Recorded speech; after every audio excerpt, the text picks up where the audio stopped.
Good afternoon, Sir Rogan. I am Raan Didayag. So I was assigned assignment 5, number 11. So the given of number 11 is h prime of x equals cos x plus 2 over e raised to x.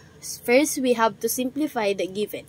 H prime of x equals sin x d over dx cos x plus 2 minus cos x plus 2 d over dx sin x over multiply by sin x over sin cube x.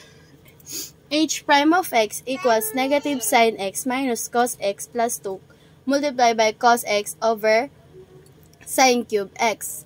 H prime of x equals negative sin cube x minus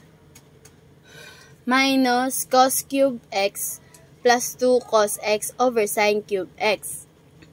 H prime of x equals negative sin cube x minus cos cube x minus 2 cos x over sin cube x.